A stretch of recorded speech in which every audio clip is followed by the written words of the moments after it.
On February 4th, 2021, Paradox Interactive announced Stellaris Nemesis. The short announcement trailer was accompanied by the tagline, "Become the Crisis."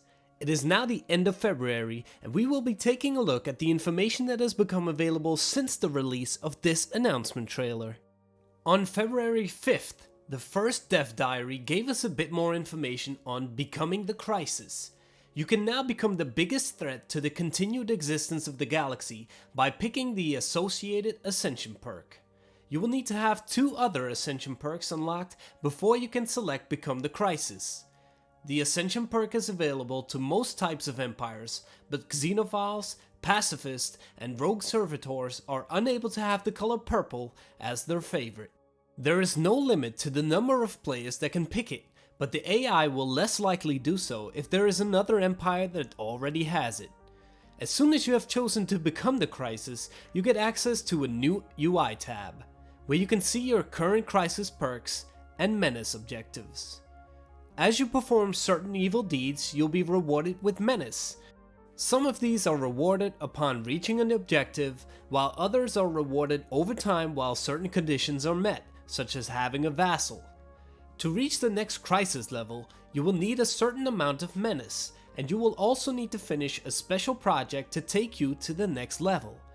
You will need to repeat the process of gaining more Menace and finishing a special project 4 times before you can reach the final Crisis level. The final level for the Crisis is no mere label, as you will be able to threaten the very existence of the galaxy. Now, with the rest of the universe stand idly by as you turn all the stars into dark matter with your new toys? Most certainly not.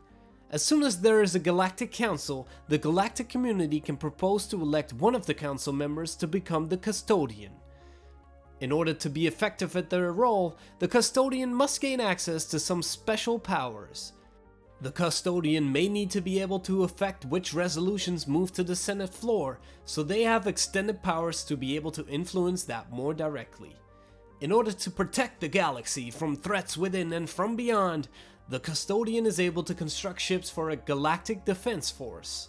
The GDF is very similar to a Federation fleet in the way it works, with the exception that it's under control of the current custodian. Should there cease to be a custodian, the GDF will become an independent entity until the new custodian is established.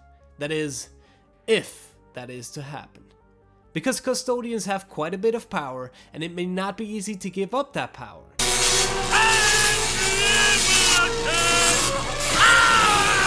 So the galactic community you have is nice and all, but perhaps what the galaxy really needs is a galactic imperium, with you as their emperor. This can create all sorts of new interesting gameplay opportunities. Members of the Galactic Imperium can choose to strengthen or to undermine the Imperial authority. Those opposing the lawfulness of this new order will also gain their own tools. The Weaken Imperial Authority operation will do exactly what it promises. Should Imperial authority fall below 50, they also gain access to the Spark Rebellion operation, which will also do exactly what you would expect. Those who refuse to join the rebels will join a loyalist federation instead, and a war will be declared that pits these 2 federations against each other. All rebel empires will leave the Imperium for the duration of this war. Will you light the flame, or will you restore the balance? Who will be your nemesis? Just today, Simon Gunnarsson, the art lead and acting art director for Stellaris, showed us the process of developing a style for a new ship series that will be added when Nemesis is released. This dev diary is also linked in the description of this video. It shows the reasoning behind some of the choices of the art team, and it also gave us some very nice images to look at until the Nemesis DLC drops. No release date just yet, but we will keep you informed.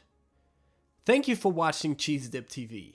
If you would like to see more gaming news or our new Stellaris playthrough of the Crime Syndicate, please be sure to subscribe to our channel. We hope to see you soon.